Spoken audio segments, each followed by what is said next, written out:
Will Gottlieb here with CHGO and Nikola Vucevic, two-time All-Star, maybe an All-Star again. I was asking you earlier this year, is this the best you've ever played? Yeah, it's up there. I think, obviously had some very good years in Orlando. Both times I made All-Star. Even year in between, but I missed like a month or so I didn't make it. But yeah, it's up there for sure. But definitely my best stretch here so far, so hopefully it continues. I think so too, and today we are going to look at some clips that I picked out and just have you walk me through what you're doing, what the reads are, and just kind of explain what it is that you're doing that's allowing you to play so well. So we'll start with this one. I think pretty simple stuff here, but basically looking at the pace that you guys are playing with, right? And so Giddy's getting it up the court here, and I think you guys do a really good job of like getting into the paint with 4 or 5 seconds off the shot clock. And he dives in and finds you here. But as you're trailing this play, can you kind of just talk me through like what your reads are, how you're reading, how Nick Claxton here is defending you? Yeah, that one I'm kind of first kind of reading what Josh is thinking of doing, and then looking at Claxton. But kind of see if Josh is looking maybe to drive at Julian, or maybe going driving himself. And then once I see that he's kind of driving to create something, I'm looking at where Claxton goes. Obviously, he goes with him, which opens up the trail 3 for me, which is one of my favorite shots. So just kind of reading, playing off the ball, seeing kind of what they do. And then after that, obviously saw that Claxton was really deep. And then once I caught it, he didn't close out really hard, so I knew I had the shot. So pretty. Are you looking like at his feet specifically, like where on the court, if he's below the free throw line? Yeah, for sure. I mean, if he, obviously that's the easy one because he's very deep in the paint. Maybe if he had like started to really close out at me hard, maybe I can drive him. But that one, he kind of, he went with Josh. Josh did a good job dragging 2 and made a good pass, and so it was an easy one for me. Do you know you're shooting on trail 3s this year? No, but I don't like knowing. You would, or you don't? I don't. I don't even ever look at my percentage. I won't tell you then, but it's good. Let's look at this next play, which you were just describing. Similar thing, but just like how is the way that you're shooting opening up so many of these driving lanes and kind of making life easy for you? Yeah. So for bigs, you don't, you always, if it's a shooting big, you always worry about that. It's very difficult to guard for us to be in the paint and having to come out, to close out on the 3, especially if it's a guy that can put on the floor and drive. So you have to do it all, which makes it very difficult for us to have to move our feet and react that quickly. Decided to drive. He kind of, he didn't want to really foul, so I was able to get by him. It was towards the end of the game. We were big, so I think that affected it too a little bit. But I think I definitely I had a lot of time to shoot it.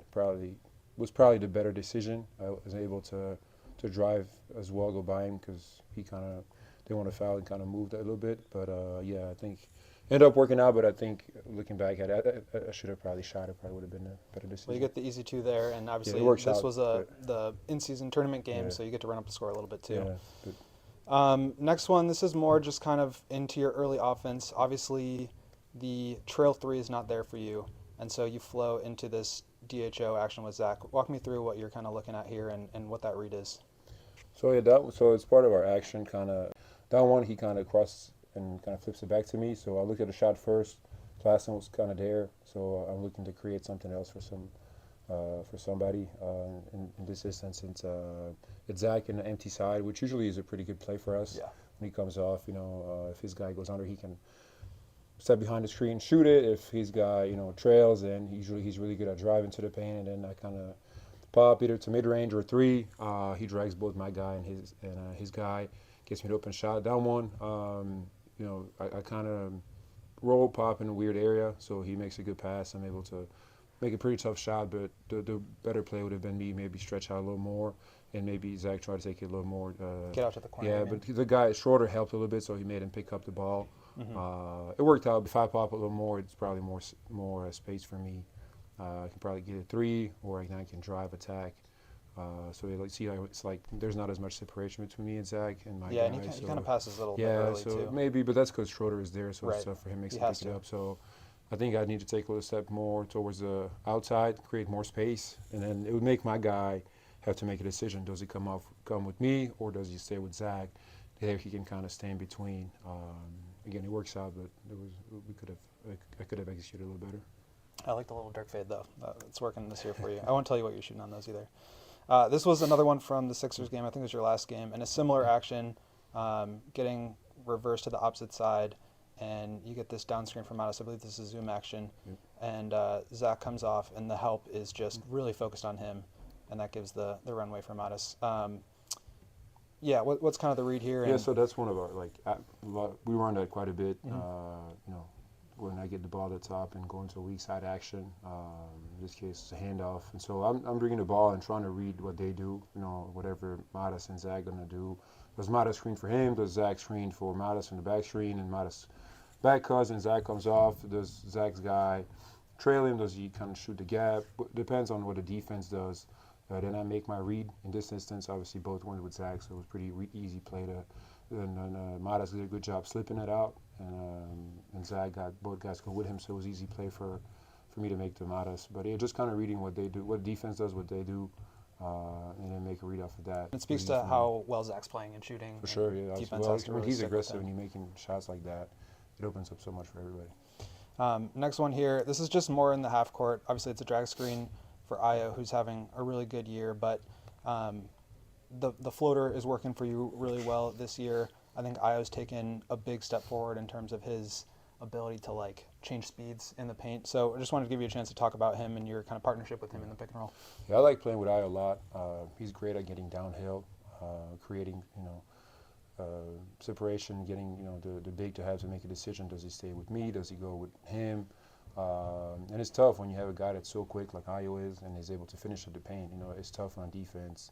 What would we do? And if I'm able to hit this guy a little bit and he creates a little separation at the initial point of action, the screen, like I get Hauser just a little bit here, makes him trail. Mm-hmm. So now Ayo has room to attack and go at the big, and it's tough then for tough spot for Horford. It's tough for us bigs to do that. So Ayo's very good also once he gets downhill, to a little drop pass, and obviously we play a lot together, so we have a really good feel. He just got downhill. I was trying to play off him. He went up like he was gonna finish, dropped it off late. But I always expect those, with Ayo. Gotta be ready for those. Yeah, so it's but it just comes from the partnership playing together so much. You get that feel. Next one. This one is just middle pick and roll. Zach coming over screen here to the middle, and just a nice read there that gets the ball moving. And you guys have done a really good job of, just keeping the advantage alive and really, finding the best shot, not just the next shot. But just again, kind of walk me through what the read is here and how you're seeing the low man slide over, and kind of what your read is to decide, is this a pass or is this a floater? Yeah, so in the pocket, when I roll, kind of it's more of a short roll a little bit. But when I catch it, just kind of look at where their defense is. Obviously Mathurin comes in pretty early. I see Lonzo. This guy didn't really drop all the way, so I see Lonzo wide open. Obviously the corner three is one of the best shots you can get. Just really reading the defense. If he came maybe later, maybe I shoot the floater, maybe I try to go. If he had dropped, then probably try to hit Ayo. But he kind of got caught in between. Didn't make that. Didn't take that step towards Lonzo early, so Lonzo was wide open, and I was able to see it as I come out the roll. And that's a tough spot. He's got to zone up and kind of guard both of these tough guys. with all the spacing now. You got 4 people out. It's so much space. It's tough to cover it all. And so once you get the ball in there, whether it's drive, whether it's a pocket, that's why everybody is always trying to say, play inside out. That's the way to do it. You get the ball in. Somebody has to help. You get 2 to the ball. Now you have an advantage somewhere. It's just about finding it. Yep. And, this year you guys aren't offensive rebounding quite as much as last year, but you get a nice tip in here. How do you decide, should I stay in or do I need to get back and be in transition defense? Well, it depends on my positioning on the floor. If I'm kind of hanging in the paint, hanging around the paint on the shot, definitely you got to go. I think there's more opportunities for me to go and be a little more aggressive on the glass.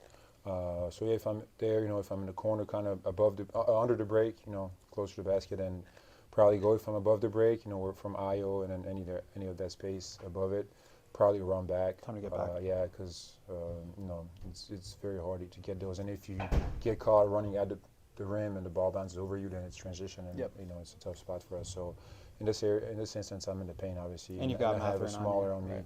So definitely got to go on that one, especially scoring, in time of the game. Defenses are starting to adjust to the way that they guard you.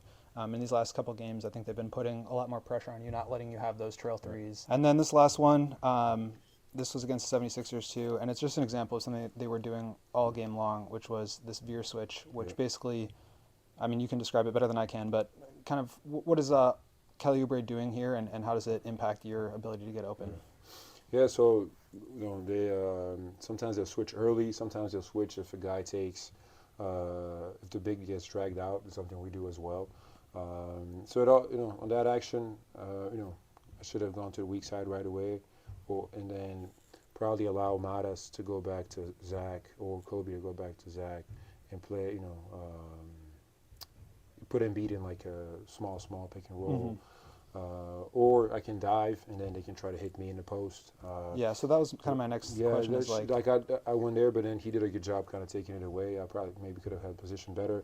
But it's, the tricky thing with that is we don't want to get caught like staring at me, looking at me, because then it allows the defense to come back, in Box there, you down. and then also from the weak side and, take away the over the top or anything, but also it slows down our offense. So if it's there right away, if I get the guy, for a sec on my back and they can hit me right away, obviously something we look at, and then we play out of it if I can score, if they collapse and I can kick it out.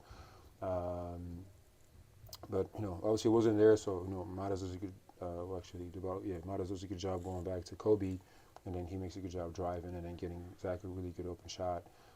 So it's just, when I get a small on me, we actually worked on it the past couple of days, just me diving, putting pressure at the rim, either I seal a guy, get the ball, or maybe, I drag two with me if it's a really small guy and this doesn't help. Then it opens up something on the weak side. So you've got two guys with mismatches, right? So you try to find one quickly. Yeah, exactly. So you always want to try to attack them. So there, it's not there really for a sec. Matas gets off of it, which is good decision. Then Kobe attacks, makes Embiid come down. Because as a big, you always taught try to get towards just the get to rim. the paint. And even though like for years now they've been saying don't do it because it's kind of been engraved in you since you're little. The big man paint, and so it kind of just naturally you go to it. So what she does there, gets Zach wide open. So even sometimes when I get a small on me in a switch, it doesn't have to be always for me to get the ball. It can actually be a great opportunity for one of our guards to attack their five or something. So it all depends, what we get. But again, it's just about us not staring at one specific thing. Either Matas not staring at me or Zach not getting in and just holding it. It's attacking and creating the next action, which Kobe does a really good job. Gets Zach a wide open three. It was a good play for us. Awesome. Well, this was great, Vuce. I really appreciate it. Like I said, hopefully I sounded playing smart. like an all-star. Definitely sounded smart, helping us and everybody else get smarter too. So. We all silly like the mayor.